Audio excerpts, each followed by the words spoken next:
I got a strange going on out here. Something just killed my dog. Something killed your dog?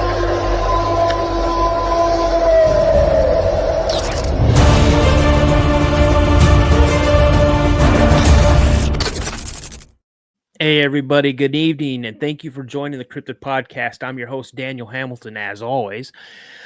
You guys, tonight I got a tremendous show. I've got a guest on that has been in like my top 5 guests that I'd like to have on the show, and I'm lucky enough to have him on. But before we get into who he is, I just want to say again, thank you so much for supporting the channel. If it wasn't for you, I wouldn't be at the stage I am with this channel. So again, thank you so much. I do have a $2.99 membership. For all members, you get early access to a Saturday release. I do Saturday releases once a month. If you've had an encounter and you'd like to come on the show, shoot me an email at the cryptidpodcast72@gmail.com. Again, the cryptidpodcast72@gmail.com. Now, without further ado, everyone, I have the one and only Mr. Darrell Adams. Darrell, how you doing, sir? Hey, good. Thanks. Great to have you on. Thank you so much for agreeing to come on the show. Thank you for having me. So I first heard, it's again, the pleasure is all mine, 100%.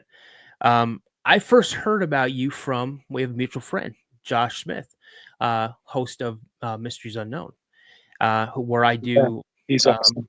I love Josh. I'm a co-host on his live shows.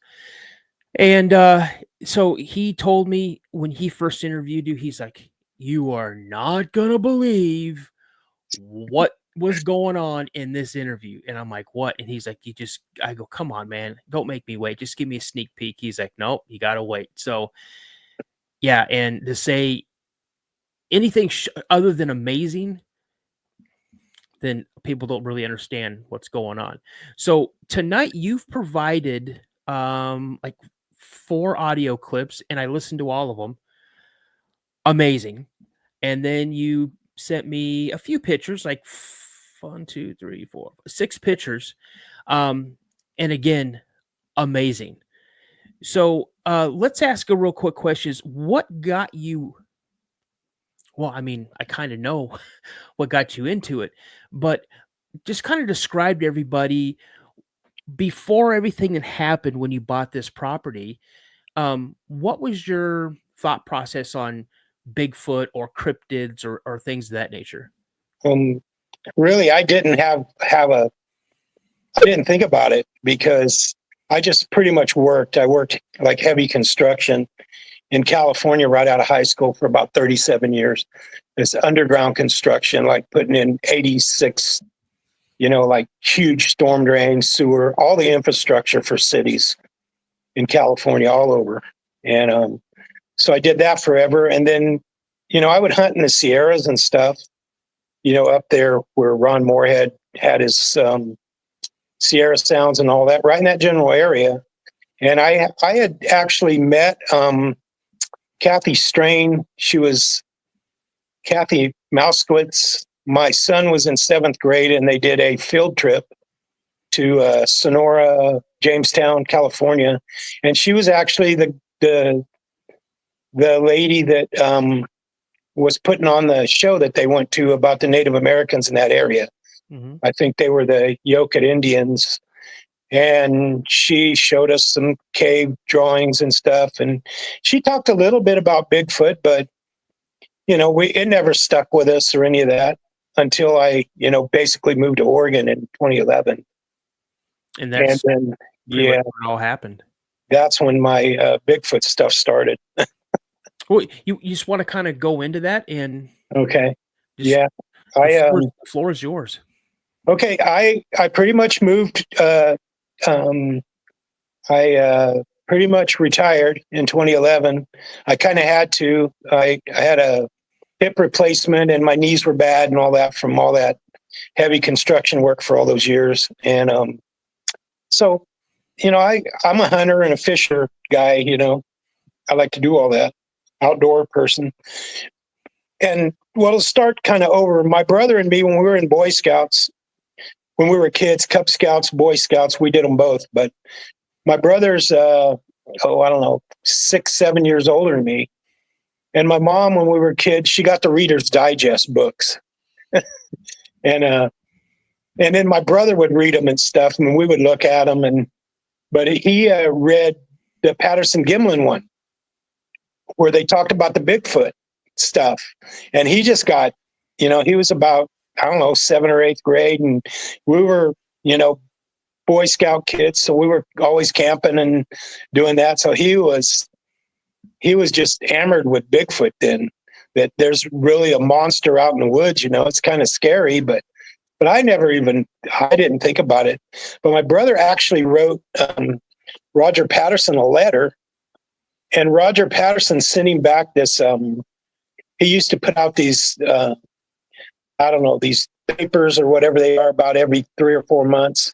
Mm-hmm. So he actually wrote my brother back, because my brother's like, oh man, me and my brother want to come and look for Bigfoot with you, or whatever. How kids are. Oh yeah. But that's how it got going with him. But so when I actually retired in 2011 up in Oregon, my brother lives here in Oklahoma, and he's just been into Bigfoot his whole life. So he knows everything about it. He knows everybody in it. He's been around it, and he's had some strange things happen.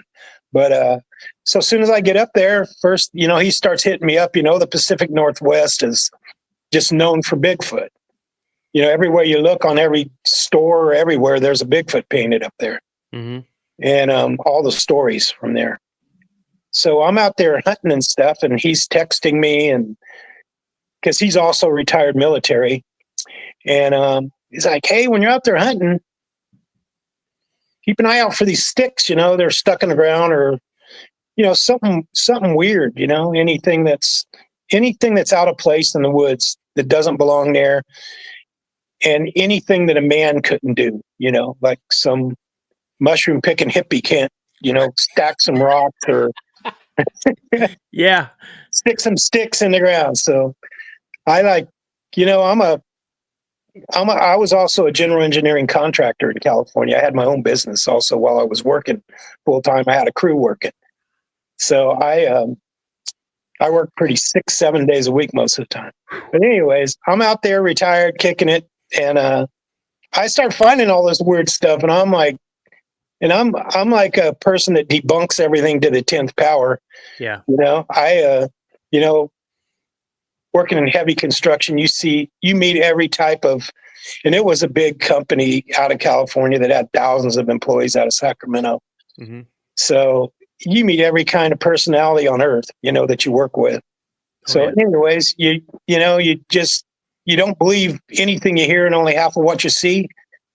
So that was my mindset when I got there to Oregon, and it's Bigfoot, just a big, Loch Ness monster, whatever. It's kind of a joke. That's what I thought it was. I didn't believe in it at first. So I'm out here elk hunting and looking around, and up there when you elk hunt, they do a lot of logging. So they got these things called clear cuts, where they cut all the timber off. And a lot of times on the very top of the mountain there, or the hill, they'll leave the old growth, the old timber, the big trees. Mm-hmm. So one day I was elk hunting, and I get up in this patch of the old growth, and I'm sitting up there so I can overlook the clear cut. And I had my pack on, so this is after I got my hip fixed. So I was able to do a little bit of walking. And so I'm kicking back there, drinking a Coke, eating a sandwich. It was probably bologna. But talking about. But anyways, I'm looking, glassing. I have some real nice Leopold binoculars, and see a bunch of deer. Of course, you see deer when it's elk season. Mm-hmm. But I'm looking. I didn't see anything, so it's getting to be, if you hunted about 10 o'clock, there's a time that you just kind of kick back until the afternoon hunt. Oh yeah. So I'm up in this old growth timber, having a sandwich, looking, kicking back, drinking a Coke, and there's an old stump up there where they had cut one of the old growth. And my brother had been telling me about all these stupid stick things, all this stuff. I thought at that time they were stupid. But on this big old stump, there was all these little sticks sticking in it, and they looked like a birthday cake. You know, how candles sticking out of it. So I'm like, wow, some kid was up here bored with his dad, you know, and just started sticking sticks in there, just goofing off. You know, a person could have done it, you know, a kid or whatever. Right. Until I went over there to try to pull one out. I went over there. I'm pretty husky, you know, 5'10", 200.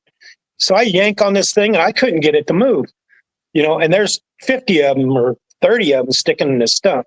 So finally I work it loose and pull it out. And that thing is jammed in that old stump about 2.5 feet deep, you know, like something just seriously jammed it in that thing. So I thought, that is weird, you know, why? I mean, if a big guy probably could do it with two hands, you know, just boom, Mm-hmm. you know, like the sword in a stone or whatever. But I was just thinking that. why would they do 30 of them like that? I mean, it didn't make any sense to me. So, you know, all this stuff starts running through your head. Why, you know, people, it makes no sense that someone would have set up and done that. Right. And then I tried pulling a few more out and I didn't mess with them anymore. I got the one out and the rest of them were just as tight. So I'm like, what the heck? So I walk back to my truck. I go, you know, take off for the house until the afternoon hunt. And then, you know, all the time when I was out there hunting, I was looking and fishing. I was looking for anything, you know, if you've been hunting like I had all my life and camping with the Boy Scouts and all that, Mm-hmm. you're familiar with the woods. You know all the sounds of the animals, you know, the bears. Bears kind of sound like, we had a lot of wild pigs out there that we'd hunt in California. Mm-hmm. Bears kind of grunt like that, like, you know, we'd hear bears behind the berry bushes, and we knew what bears were. We knew what cougars were. We'd hear them at night. You know, you get a female cougar in heat, she sounds like some woman being killed out there in the woods. Yep. Or something. I don't know. Absolutely. There's and bobcats will do that kind of stuff. Foxes. We knew, you know, we were familiar with every animal. We'd hunted our whole lives. We were raised on a ranch. We knew what rabbits can whistle, you know, Mm-hmm.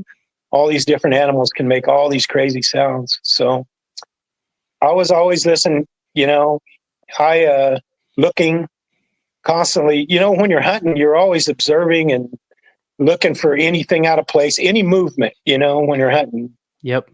Anything that moves, you know, you glass it and see if it's a deer or an elk or a bear if you're hunting that. Yep.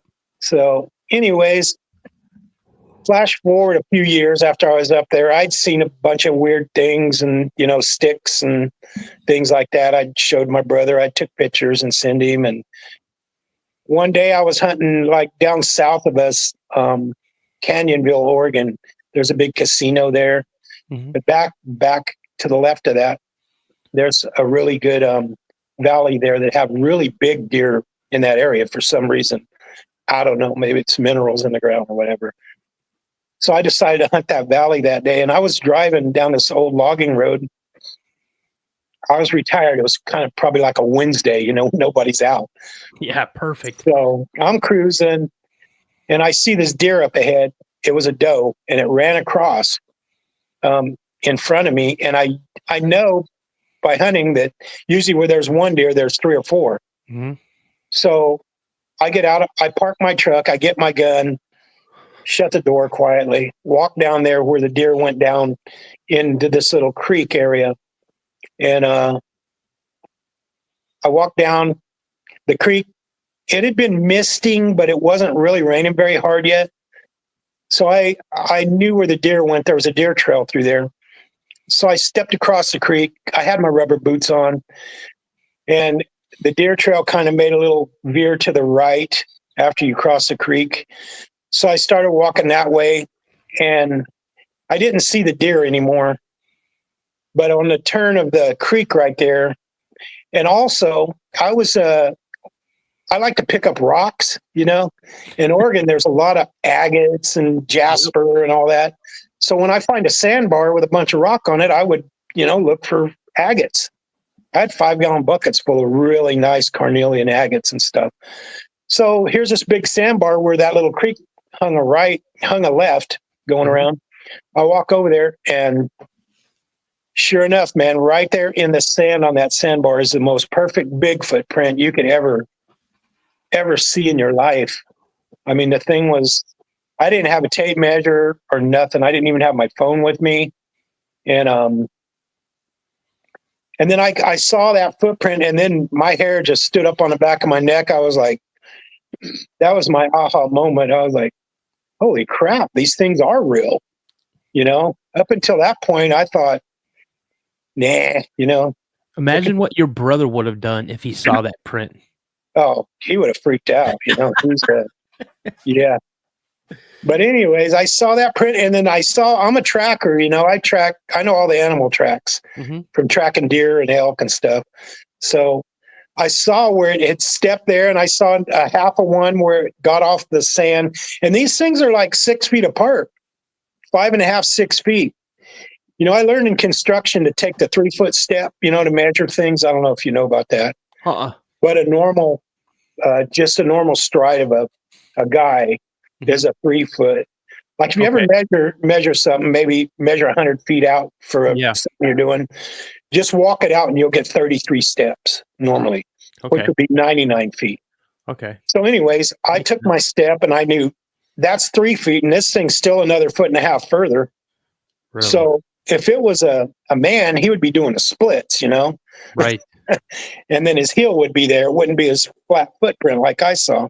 Anyways, I saw these footprints kind of go on up into the woods there, which got really thick. So I was just about freaking out a little bit right then, because I only had my little rifle then. I only had a little 243 Winchester rifle for deer hunting. Yeah. That was before I got my big 308 AR-10. But so I saw that perfect footprint, and I just kind of froze right there. I looked around everywhere. I didn't smell anything. I didn't hear anything.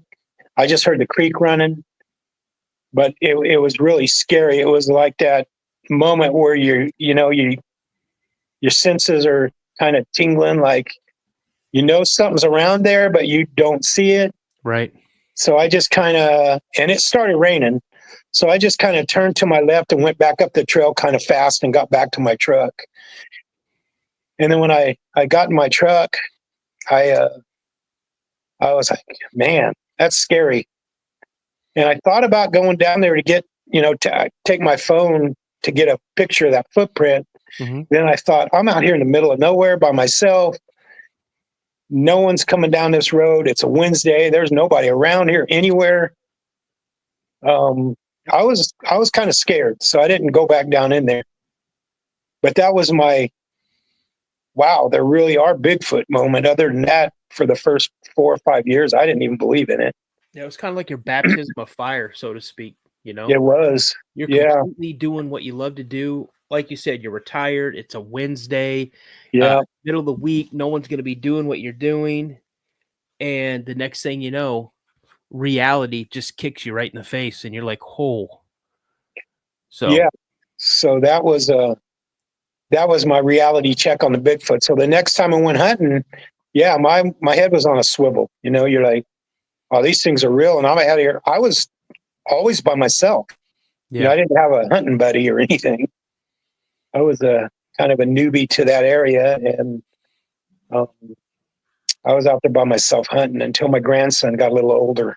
Yeah. But, well, let me ask you this, Darrell. So after you retired, is that when you bought the land where everything started kicking off, or you just moved out to Oregon? Because I don't know if you're aware, I'm from the Pacific Northwest. I grew up in Tacoma, Washington. Oh yeah. And I lived in like Spanaway. I lived in Puyallup. I lived in Graham. I lived down in Lacey around Olympia. So I have family all up and down the West Coast. I have a lot of family in Oregon. So, I hear you describing the strip logging where they'll clear cut and they'll leave some. I've seen all of this. and it makes me feel like I'm kind of reminiscing with somebody from back home, because I know exactly what you're talking about. I've probably, walked 100 different logging roads, from a kid to a young adult, hunting, looking for agates, looking for jasper, doing all this, doing the exact same things you did. So, Crystals. oh yeah, for I sure. found all that. Antler sheds. I mean, come on now. But I mean, I got an antler story to tell you too. oh, I definitely want to hear it. It was But crazy. so Yeah.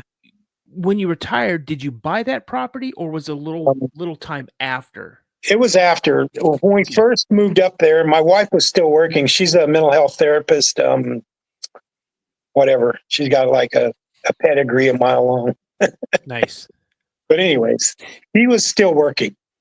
So she got a job in Roseburg, Oregon. And so we lived there out by where did we live at? We actually lived in Sutherland, Oregon at first. Mm. And then we moved to Glide, Oregon. We bought a place on the river and lived there a few years. So I was in Oregon about 5 years before I moved to that place up in Cottage Grove. My wife got a good job in Eugene, Oregon. Mm-hmm. That paid about twice as much as they did down there. So we were looking for a while, and then people were wanting to buy our place there on the river. So we sold that thing in one day to people from California paying cash. And we bought the place that the Owl Moon Lab, it's called, by Tobe Johnson. He named it that.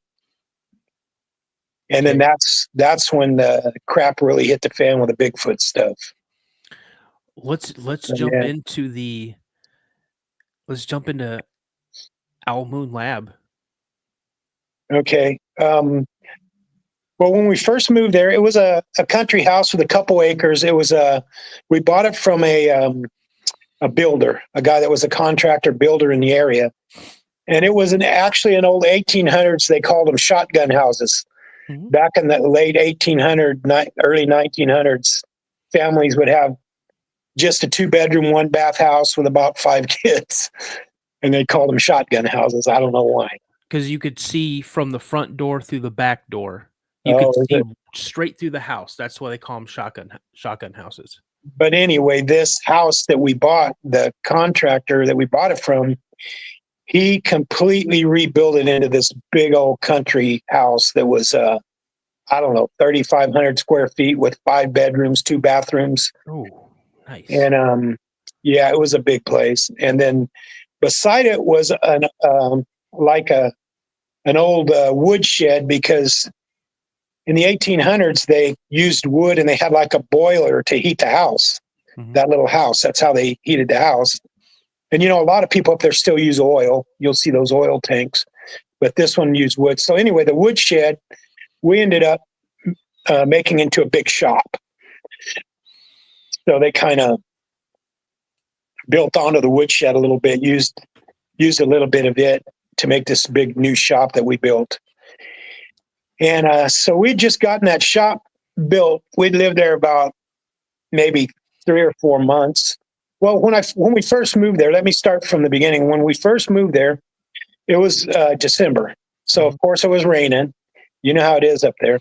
Yep. It was raining on and off, misty, rainy. It's not like it is out here in Oklahoma where it rains 5 inches in an hour. Up there, it's just like, just a constant kind of drizzly rain. Mm-hmm. You never use an umbrella. Nope. But anyways, we moved there. It was misty, rainy. Right off the bat, I have a little dog named Izzy. She's a little toy Australian Shepherd. And I'd take her out at night to go to the bathroom around 9:30, 10 before we went to bed, and started hearing sounds out there.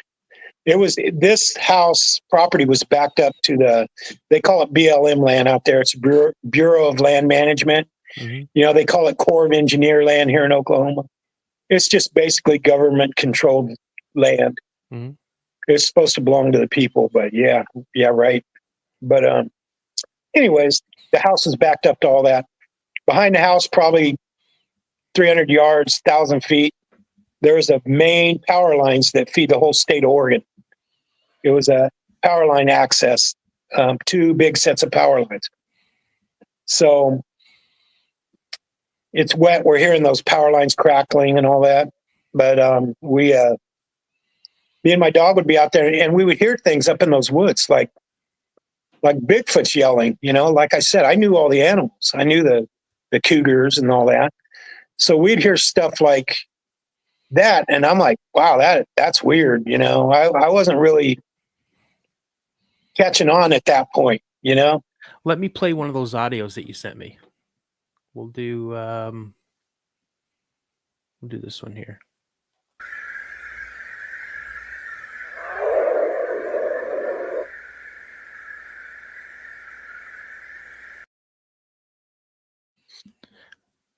So you would hear things like that.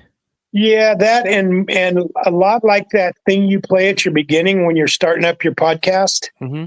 That howl in the background. Mm-hmm. We would hear that a lot because behind our property, it was kind of like an amphitheater. It was like a big valley back there, like the mountains came around. Ooh, so it was kind of a bowl. So you'd kind of get an echo, in there. And you would hear that stuff like those Bigfoots yelling in there. But I didn't, it was rainy and crappy, so I didn't hang around out there. I'd just hear it and I'd be like, what the heck was that? Yeah. And so I wasn't real hip to it. And then my brother, he would come out in June and we'd go squatching around, and we found all kinds of stuff. He's got pictures.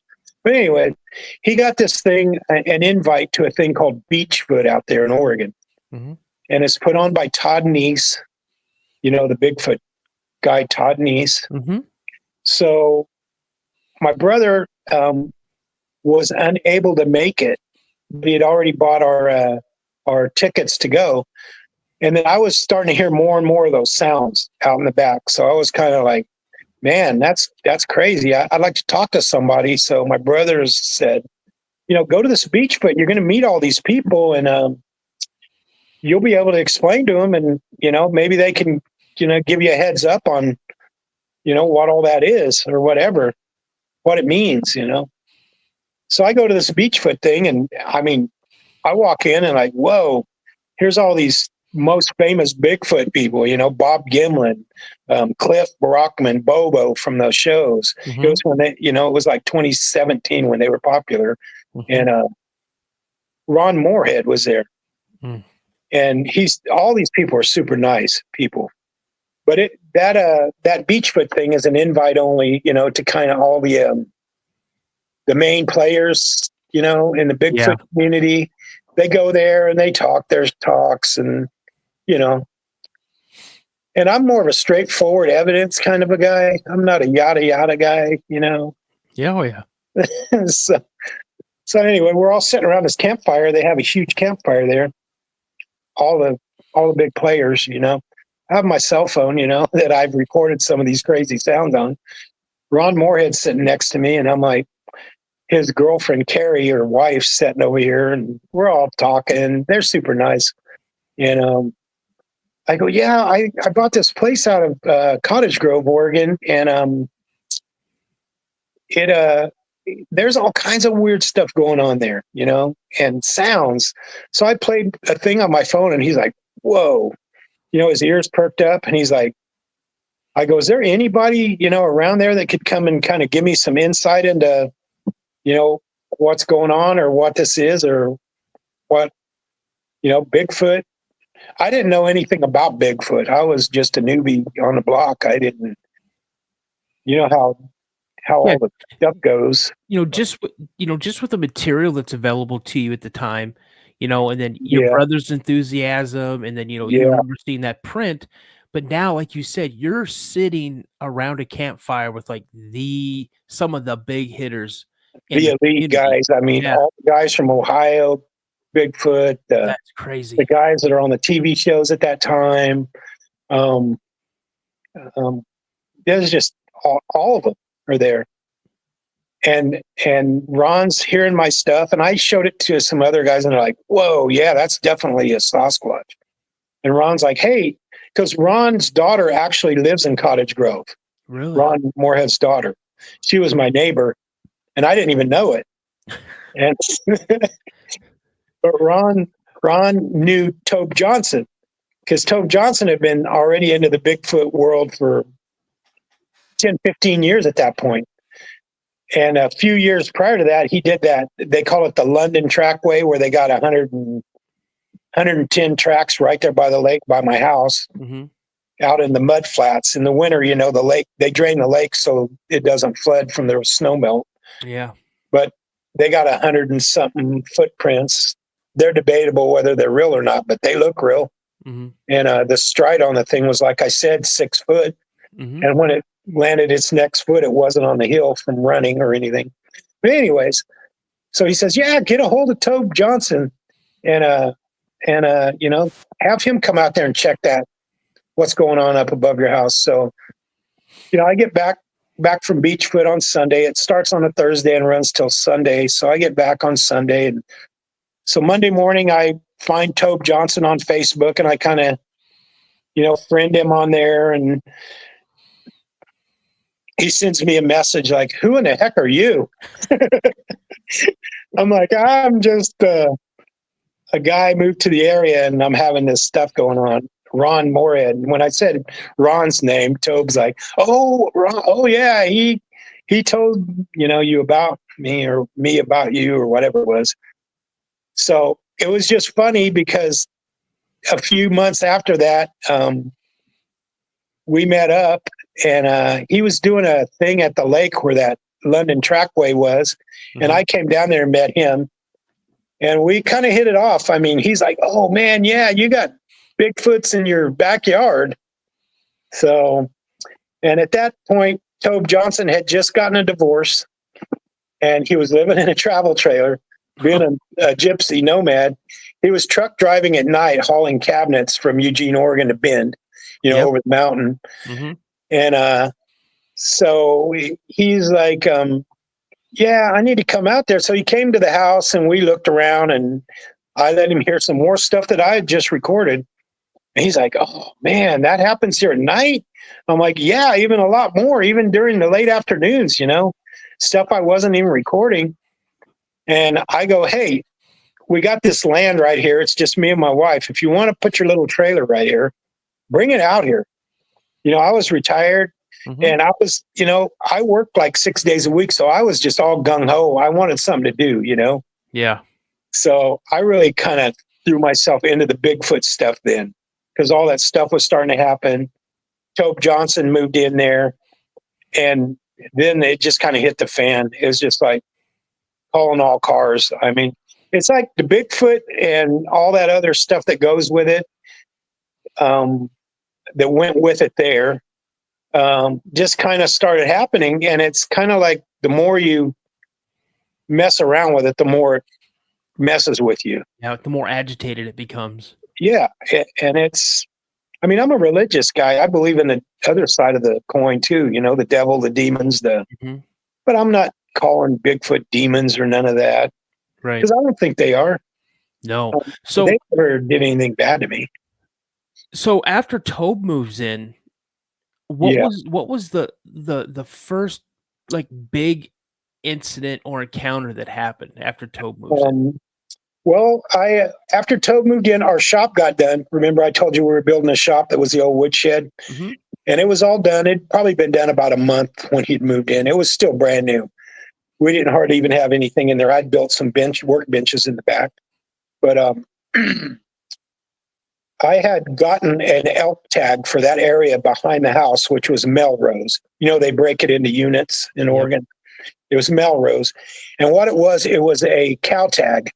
A cow elk tag. Yep. And you can only draw it every few years. So I drew it that year, and it runs from August until March 31st. It runs a long time. It runs 6 months. But I was more like, I do not want to shoot a cow elk with a baby in it, Yeah. And they have their rut about November or whatever, when the weather turns cold. So I wasn't going to shoot no elk. Right. But we were just something to do, get out of the house, go up there. So it was the last day, March 31st, which was a Good Friday. It was before Easter. So Tobe gets off early that day from trucking about 2 p.m. And I go, hey, I'm going to go. And I was mostly just scouting, around to see what was up there too, because I wasn't that familiar with the area yet. Right. And he goes, heck yeah, I'll go. We'll go back, because I'd been up in that backside of that area, and I found a whole bunch of those X's, where they shove the sticks in the ground, the big logs, and make an X. Yeah. So I told Tobe, I know a spot up there where there's a bunch of those X's in the ground, I think. And he's like, oh yeah, the Bigfoots do those. I go, yeah, I don't know. I could see the bigger trees for sure, But anyways, we got in the truck, we went up there, and as we were going up there, to the right, they were logging. So we couldn't go that way, where I went before and saw those X's, but the road went around the other way and came out to the same area. So we went to the left to come around to that area. And as we were coming around this hill on an old logging road where nobody hardly went on, Tobe yells, stop. And here's this bank kind of around in a turn, and it's red clay like we have here in Oklahoma. Mm-hmm. It's a red clay bank, probably up about 15, 20 feet, going up at an angle like this. Yeah. And to the left of it, there was a deer trail coming down, or an animal trail. It looked like deer tracks had been in it, kind of coming down and then going across the old logging road and going on down. But anyways, he stop. And we get out, and in this embankment, right to the right of that deer trail, it was the weirdest thing you'd ever seen. It looked like someone got mad at their little brother and yanked him out of the back seat of the car and stamped his head in the mud. It was, and it looked like it had hair. That's why I say that. It looked like hair striations in it. I was like, that is the weird. Tobe's like, those are knee prints. And they were kind of at an angle towards that trail, a little bit, to the left. And I was like, wow, those are cool. So in my little hunting rig, I had a really good flashlight. And it was, by then, it was 4:30 in the afternoon. So in the mountains, how the sun gets on the other side of the mountain, it's already getting a little bit, dusky. Yep. And so I get that flashlight, and we're looking, and we could see the hair, and we could see like on your knee, on the end of your knee bone, how it kind of makes a little, patella or whatever you call that. And we're looking, and he goes, look at that. And I look, and there's these black hairs sticking out of that clay. Really? And the clay was, it had been rainy, of course. So it's still a little bit wet, And so he's like, oh my God, those are knee prints where something kneeled down here, going to ambush a deer coming down that game trail. And I'm like, whoa, I never seen anything like that.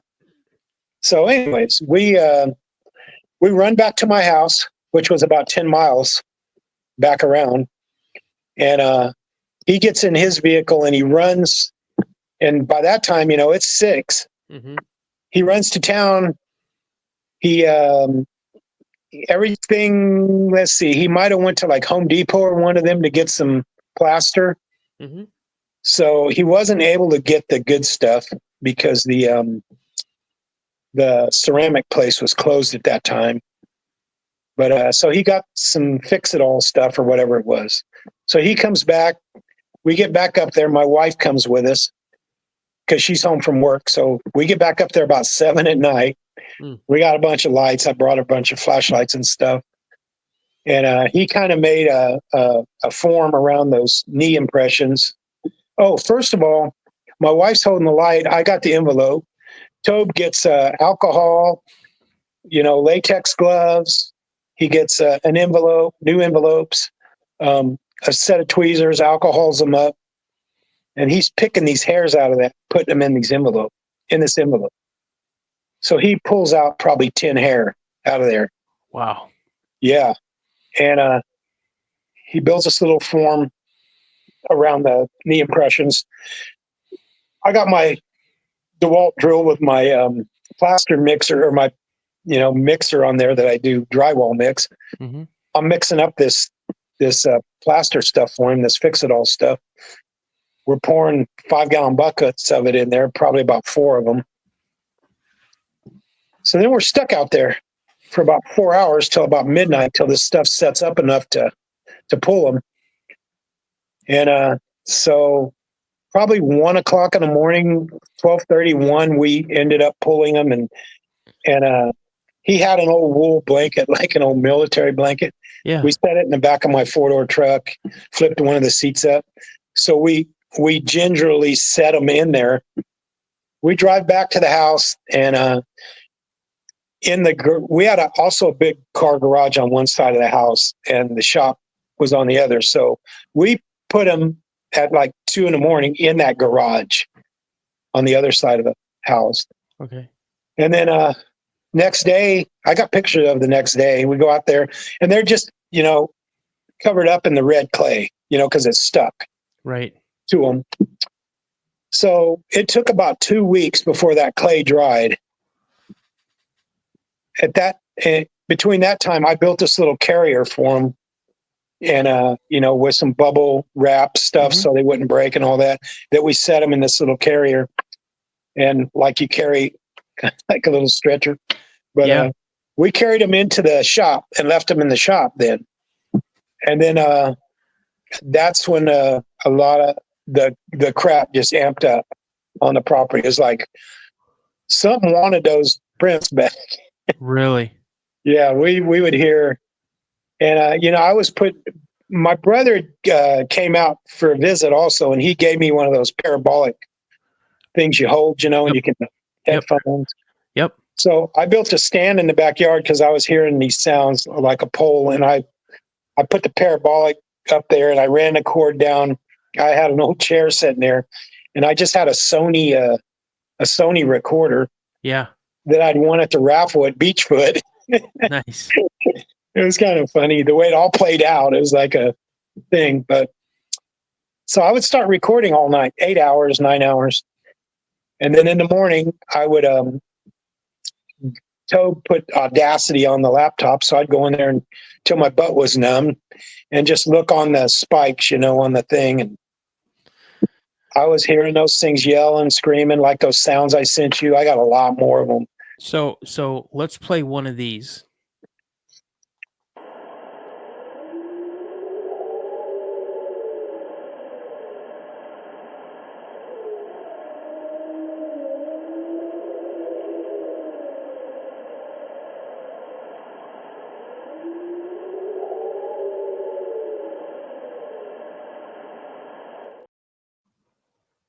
Yeah. But you were recording that. Yeah, and I was hearing a lot more than I recorded. Yeah. I didn't even start recording for like probably almost a year, and I would hear it all the time. But you can kind of hear it's echoing because it's up in that bowl area behind there. Yeah. And it was just crazy. And then one afternoon, my wife wanted a garden, so I built her some of those raised beds. Mm-hmm. Well, I think there was some there already. I just repaired them and maybe built one. So she was out there planting tomatoes or something. I don't know what she was doing, digging around in it. And I was on the other side of the yard. There was a big blackberry vines, and I was picking some blackberries off one. We hear this thing go off up in the woods, and it is so loud that it kind of vibrates your chest, if that makes any sense. Oh, yeah. Like it puts out it's hard to explain it. I don't know, have you ever been in a zoo when the lions are going off and they got that real deep? Yep. Ooh, I know it's kind of like that. It reverberates or whatever all over the whole zoo. Mm-hmm. Well, this thing coming out of that bowl and right down into that valley where we were, it was just, and I didn't record it because it was 5 PM. I didn't have my recorder set up for the night. Mm-hmm. But my wife's like, call Tobe. I'm like, what's he going to do? Run up there and grab it by the leg? I mean, right. Anyways, it was wild. That's then, yeah. some of the encounters, that I've heard and I'm sure a lot of people have heard the same encounters, but you Yeah. sent me some pictures. Let's talk about these pictures. Okay. So you sent this one and you told me what this one's about, and I think it is awesome. Okay. This is a mirror that I bought at Dollar General. It's on every corner. And what was going on in the area? This was after I had moved and sold the Owl Moon property, but this was up in that area I was talking about where that bowl is. Mm-hmm. And I started doing habituation up there for like 7 years. So I'm a troubleshooter guy, I'm a construction contractor. So I'm always trying to figure out ways to get evidence. So what I would do is I would put peanut butter on the trees, and you can see the lighter color on that bark below that mirror to the right. They would suck the peanut butter off that tree better than a shop vac. Wow. I am not even kidding you. I would get, my latex gloves and 2 jars of the big jars of peanut butter from Walmart and just completely coat the tree with it. I'd come back in about 3 or 4 days, and you would never even know that I had put peanut butter there. But anyways, I had a stool. I got up on the tree. I put that mirror up about 8 foot up on a nail.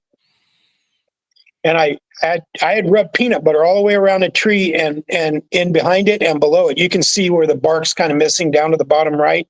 Mm-hmm. There was peanut butter all the way around that tree like that.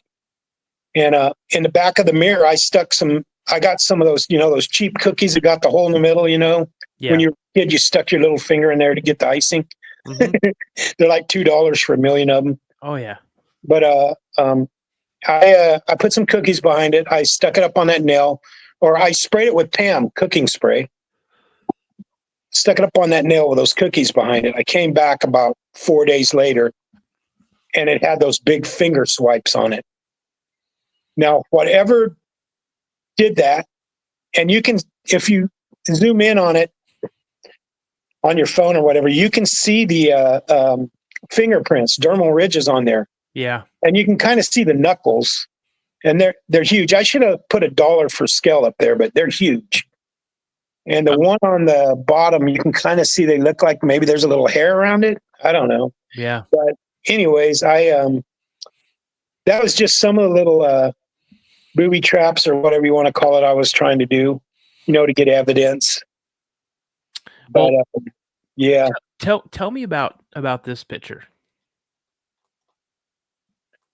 Okay, across.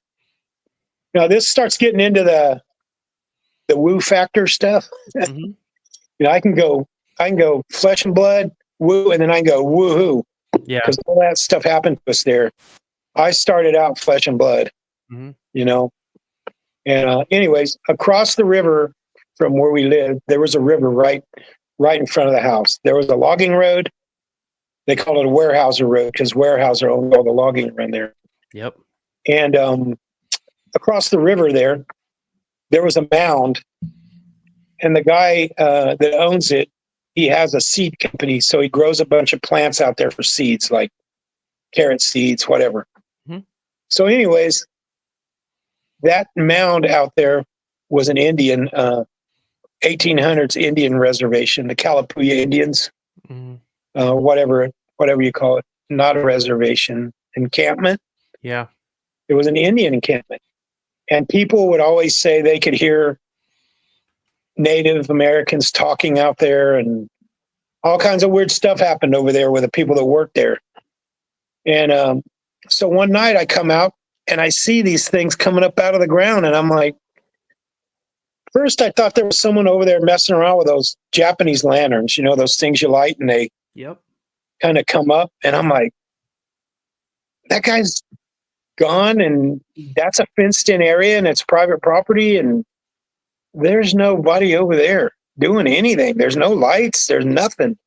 So I kind of walked out to the corner of our property to the right, and I saw a few more of them come up, and then pretty soon I started seeing a lot of them come up, and they were actually coming up out of the ground, and some of them would actually start a little ways off the ground, and they'd probably go up maybe a couple 100 feet or less and just kind of fade out real slowly.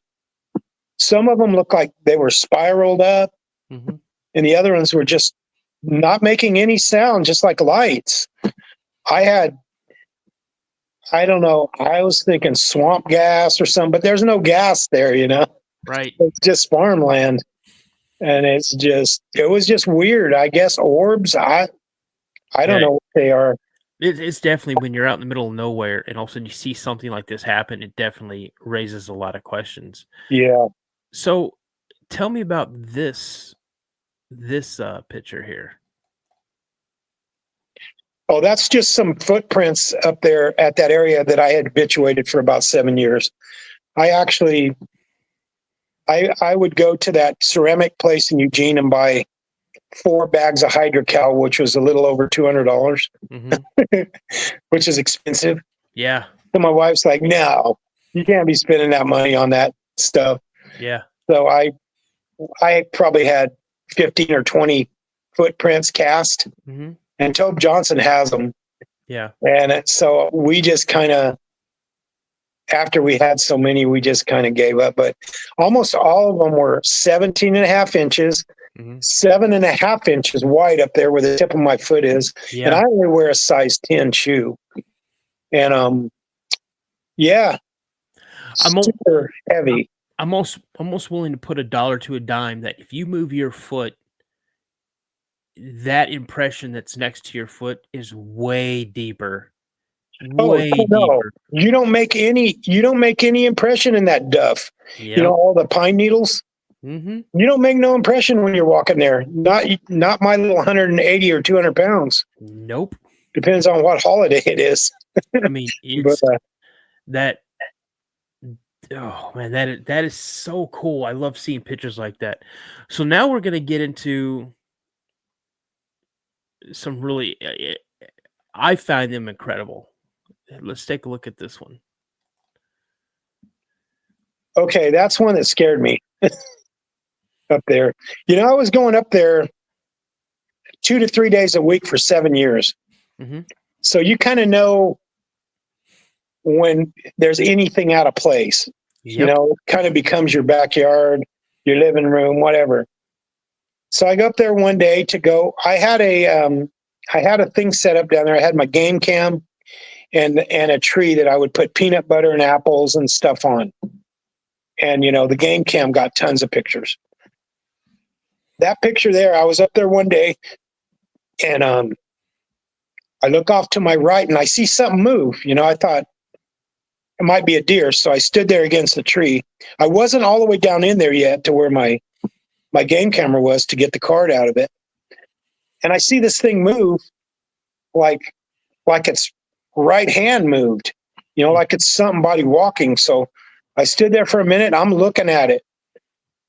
And then it just kind of, its right hand moved a little bit more forward. So I get my phone, and how you can zoom in with your phone really good. Yeah. I have a really good phone. So I'm zooming in, I'm looking at this thing, and it looks like it's super tall and thin, like maybe 10 feet tall and thin. And looks like it has on a silver suit. And it looks like it's got on some kind of weird helmet that looks like the Pope's hat. Looks like a diamond shape. Mm-hmm. Kind of looked like the Pope hat. I'm like, what in the heck? And it looked like it had a bright flashlight in its left hand. Mm-hmm. And it was daytime. I mean, it was 11 in the morning. So I just take a picture of it and got the heck out of there. I drove all the way around the other way to get out of there. And I don't know. I mean, and that was funny because that was about 2 days or less. It might have been the next day after I had seen that UFO in our backyard dropping these orbs out into the woods right there. That's crazy. And I got a video of that. And that scared the heck out of me. Now here's one that you sent as well. Yeah, now that's a little ravine right there past that thing. Mm-hmm. And what it was, I was going down in there, and that hill right there coming down off the logging road is steep and it's muddy. So I was going kind of slow, hanging onto the trees and stuff. But my grandson he was going down in there to get the card out of the SD card out of the game cam, Mm-hmm. which would be another 500 feet down the hill. And this thing took off, and I had seen it before I took the picture. I saw it walking up that ravine kind of right there Mm-hmm. to where it is. So I'm like, what is that? At first I thought it was a bear, and then I thought that thing's walking on 2 feet. So I get my phone up, as fast as I could. I knew when I got there, I would always have my phone ready. Yeah. Because there was always tree knocks when we'd go there, car doors slamming down in the woods, just all kinds of weird things. And I'd recorded all that 100 times over. But this time, this thing's walking, and it's walking with its head down, kind of bent over, walking up the hill, up that draw, walking fast. So I just start snapping pictures, and I got 2 pictures. I got that one and the one in the next step where it steps kind of behind a tree. You can kind of see its back and its foot. And me and Tobe Johnson went up there after that, and we took his son, which is 6'1" or 6 foot tall or 6'2". We stood him in that exact spot, and he's holding his hand up as high as it'll go. And it's still, I don't think, as tall as that thing's head. And we also measured that photo to where the next step is, to the next tree. Mm-hmm. And I think it's about 6'3", 6'2", the step that it took. Because I think it was kind of trotting, running a little bit. And you could tell just by the way it's kind of like has its body facing forward, like leaning forward. Yeah. That's a steep incline that it's taken off of. But that's a cool picture. Now here's the last picture you sent me, and this is the one where, I have to see it to believe it. I'm not saying that this isn't genuine. This just gives me more push towards, yeah, these things have the ability to, or something has the ability to produce what we're looking at here. Now that was a second picture of the one you just showed, Mm-hmm. where it was walking up the hill. Yeah. And then that was a second step it took, because I was doing my camera. You know how your camera, you can just hold the button, it'll. Yep. So that was a second picture. Because it took me a minute by the time I saw it down to the left about 50 feet before I got my phone up to take pictures. And that's it, going behind the tree, and then it was just gone. Well, and my grandson came running up there, and he goes, "Was that a bear? Did you see that?" I go, "No, it was walking upright. I saw it." So you sent one more piece of audio, and I love this audio. And this is the one.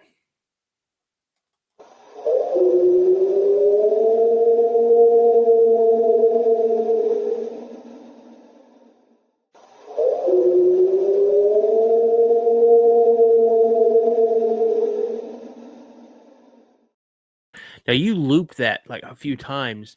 Yeah. A guy from the Olympic Project named David Ellis, he cleaned those up and looped them. I have the original thing with all the background noise, and there's more yells than those 2 in it, but it's not cleaned, but you can hear them. So before we close out the show, can you tell us probably now, how long did you live on this land? I lived there for right at 2 years before COVID hit. And then my wife's job, she had to work from home, with clients, or consumers, or whatever you want to call them. Mm-hmm. And so we had no internet at that house. It was just hit and miss. We had the old satellite before Elon came along, Yeah. The old HughesNet or whatever it was. Oh, yeah. HughesNet. It didn't work hardly at all. But yeah. What is in those 2 years? I mean, you've had numerous encounters, give me one of I'm going to say terrifying. One of the most terrifying incidences that happened that you still can't believe that it actually happened. If you were to hear someone talk about it, you'd have a hard time believing it, but it happened to you. I had a few weird things happen to me in that house. Like we come home from church and here's this big rock laying in the living room, a locked house, out in the, and we had one of those cameras. Mm-hmm. They weren't Ring back then, but I don't know the name of it. But nothing on it. My dog was upstairs under the bed. Completely locked house. Really nice house inside with a big rug right in the middle of the living room. How big was this rock? It was kind of a flat rock, probably about the size of a softball, but flattened. And you found this inside your house? In the middle of the living room. Yeah. Oh my goodness. Yeah. We're in a locked house. So Josh told me about a cell phone. Like you had a cell phone and it recorded something. Yeah, we were up, me and Tobe Johnson and another guy, a friend of ours named Rin. We were up in that area that I was habituating up there, and there's no phone service up there in that area. You can't, it's in between, it's in that bowl, so you can't get no phone service whatsoever. So we're up there one night, and Tobe's playing, he's playing all these different acoustic sounds to try to bring them in or, fire up whatever's going on up there. Mm-hmm. And we're looking down the hill and we see some orbs, which we saw orbs up there a lot. And they're just like white lights going through the woods. Looks like somebody's carrying a dim lantern. Yep. White ones and red ones. We'd see them up there. They were common. And anyways, my phone, I just had it laying in my console of my truck locked. My truck was locked. And the logging road we went in on, you had to park behind each other, because it was narrow. So I was the last truck parked, and then Rin's truck, and then Tobe was up there in the landing. You know how the roads come down and they have a landing? Yep. And then the road doesn't go any further? Yep. It's kind of like a camping spot, like a big open. They call it a landing. Yeah, so, when they're logging up there and they have that's where they set up their equipment to pull the logs up onto the landing. But anyway, Tobe was parked down there on the landing, and me and Rin were parked on that road. I was behind him. I was the last truck. My phone was locked in my truck. No service anyway. Tobe's playing all these sounds. We're seeing these orbs down in the woods. So I get home that night, probably about 1 a.m. or whatever. Don't think nothing about my phone. I plug it in at the plug-in thing there on the dresser. In the morning, I get up. I don't know. I'm doing chores or something. I didn't even pick up my phone till like 10 in the morning. And I pick it up and I noticed that it had dinged, how your phone dings or something when someone gives you a thing. And it said, "You have a new video." And I'm like, I didn't do any videos. So my phone somehow, and it's the weirdest thing. And I showed it to a forensic guy, a cop, and he cannot figure out how it can do a video and not have a time and a date and any of that on it. It's just blank on that part. And it's a video, and it's someone talking that is my voice, kind of similar to my voice, like it's mimicking my voice. And it says it's in some unknown language that Scott Nelson can't figure out, the naval linguist guy that we know. Yeah. He can't figure it out. And the guy, or what, I guess it's a guy, he sounds almost just like me. He says, it kind of sounds native.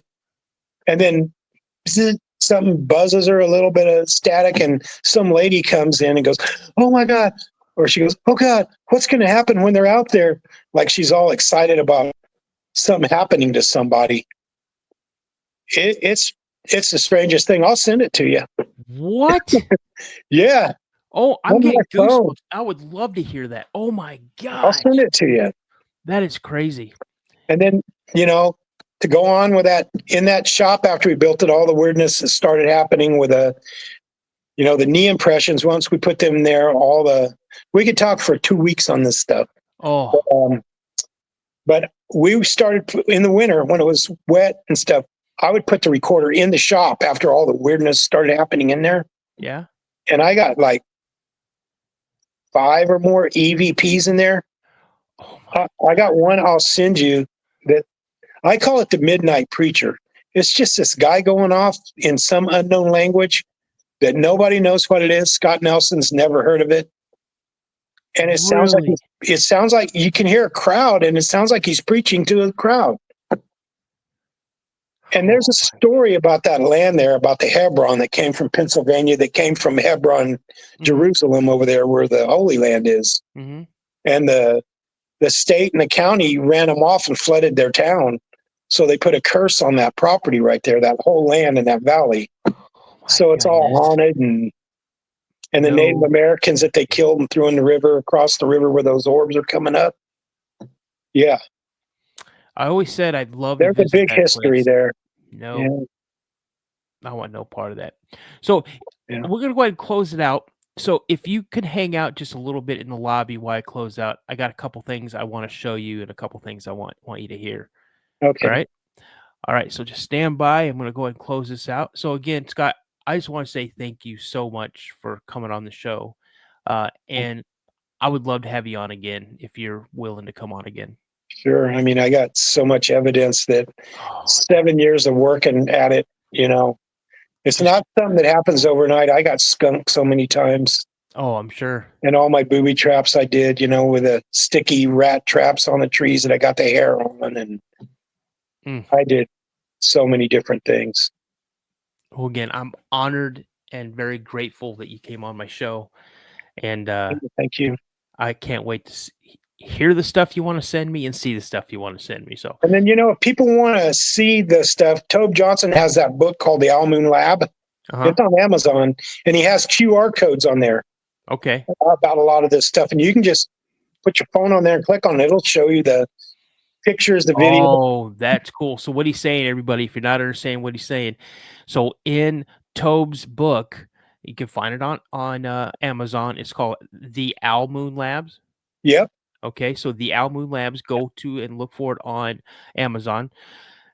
On these pages, there's a QR code on these pages, and if you scan that QR code, you're going to come up with either an image or an audio file, so you can hear or see what's lot going of on at that evidence time.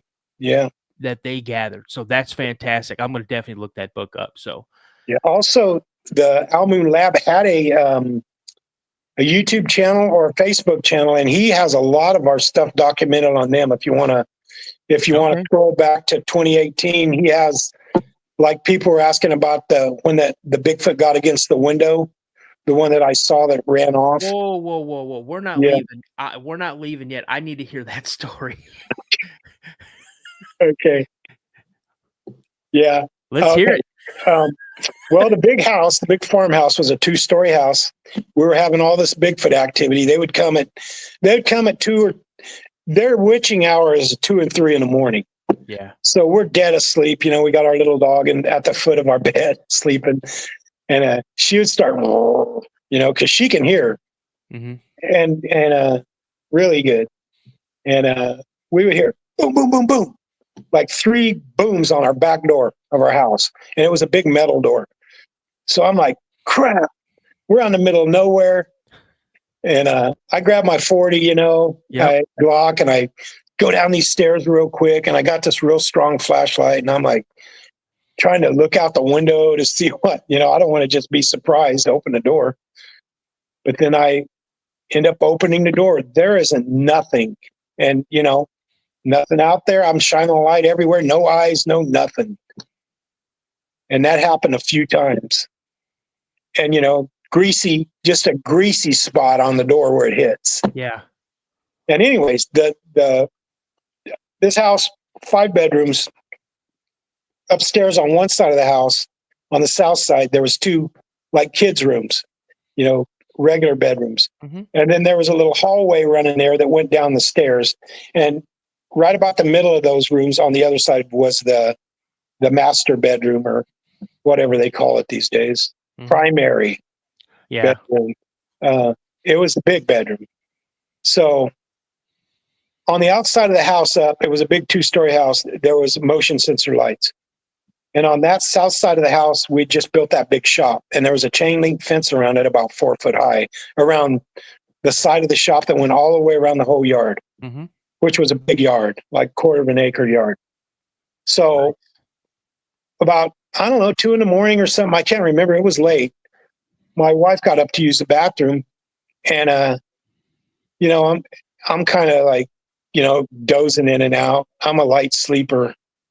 And, she's like, that motion sensor light's on out there by the, you know, on the side of the shop there where the shop's at. And, so I'm thinking, oh crap, man, I hope somebody's not there messing around. You know, we didn't have neighbor cats or anything. There was a few possums and raccoons around. But, so I get out of bed as I'm walking out the door there to go through the hallway through this. What we would do is we would open those 2 bedroom doors. It's just me and my wife. And I would slide the windows open there and slide the window behind our bed open. That way the breeze would flow through there at night. Oh, yeah. You know, it was summery time. So, or, you know, Oregon gets about 80 in the summer. No humidity. So we'd catch the breeze at night that way. I'm walking over there. Just about the time I hit that hallway, that light times out. You know, I don't know what do they stay on, 3 to 5 minutes, maybe? Something like that, yeah. So anyway, I walk, and it was a good moon that night, probably more than half, 3/4 of a moon. So I walk to that left bedroom so I can see everything down. And there was a sidewalk around the house, a wide sidewalk, probably about 5 foot wide. And so I'm looking, and then I look down like this. I can see really good. And here's this big black thing against the side of the house. And I'm like, crap, is that a bear? How did you get over that chain link fence? Nope. And I'm like, no way, it's not long, it's up, you know? So I'm looking, pretty soon I couldn't take it anymore. I just go like that. I whistled. And when I did, this thing jammed out of there, took off. And when it took off, it sounded like, best I can explain it is when a horse is dirty and they get up and they go, that flutter they do, you know, that strength that they have, that when it took off, it made that sound. And it was across that yard, which was a big yard. And I heard it tink at the top of the chain link fence. And it's gone, like within 5 seconds. And I'm like, I'm numb. I'm like, holy, what was that had that much power? So, oh my goodness. Yeah. And I saw it. I mean, it's just a black streak, but I was looking at it for a minute, and what it was doing, it just had its face up against that. There was 2 more bedrooms downstairs below those other 2. Yeah. And it was like it had its face or ear up against the window, listening to inside the house. And, anyways, the next day, Tobe Johnson, I think that was a Saturday. The next day he was home from not working. So I told him, and he goes, let's go check it out. So we go over there, and the house was built on a concrete pier wall around it, you know? Yeah. So where the house started was already a couple feet or more up, you know, off the ground to where the house started. And so that window, the bottom of that window was already up 4.5 feet. And then the top of it was, I don't know, 10 feet, you know, or whatever. And the bottom of that window had a screen on it, and the top was just glass. So we're looking, and we look kind of at an angle, and you can totally see where the thing's face and its nose was against the window. Oh my God. And it was breathing. You know how you breathe on your car window when you're a kid and write your name? Yep. It was breathing and made like some snot rockets on the oh my goodness glass, and they were wide. It was way wider than our nose. Yeah. And you could like see its greasy impression of its eye right here. It was a big old print head. Oh my goodness. And so Tobe, he gets a Q-tip and all his sterile stuff, and he gets the snot rockets and puts them in an envelope. And if you go on Al Moon Lab, or he had, at the time he was doing a show called Strange Brow Radio, like Strange BRAU. but they're all on YouTube. Either put Al Moon Lab or Strange Brew Radio on YouTube, and go to Snot Rockets, and you'll get to see him doing all that, and you'll see the impressions on the glass. Oh, it's crazy. It's all documented. Oh, almost everything we did's documented. Yeah. Whenever I could talk to you for 2 weeks about all the stuff that happened down there. Well, I'm definitely going to have you come back. And everything else. I'm definitely going to have you back for sure. Whenever you have availability, I definitely want to have you back. And for people, I have pictures. I have everything I can. I wanted to be debunked. I didn't want to believe in that stuff. I thought I was kind of going crazy at first, Yeah. And I didn't want to believe it. And it was just kind of kept happening. So I couldn't help but believe it, See, that's what I like about you so much, Darrell, is that you're asking people to come and check it out. Yeah. I was begging people. I didn't want nothing to do with it. Exactly. Like I said, I was normal when I got there. Well, Darrell, I'm definitely going to keep in touch. Like I said, if you can just stay in the lobby just for a couple minutes, I got a couple things I'd like to show you and have you listen to. All righty, man. Again, thank you so much. Yeah. So, guys, there you go, Mr. Darrell Adams, Al Moon Labs. You guys, for real, I've heard about Darrell for a long time in this community. He has an amazing interview on Mysteries Unknown with Josh Smith. So, check his out as well. I know my interview with Darrell is a lot different than Josh's. I'm thinking that, we talked about some stuff that he didn't talk with Josh. So we got a fresh perspective on some stuff.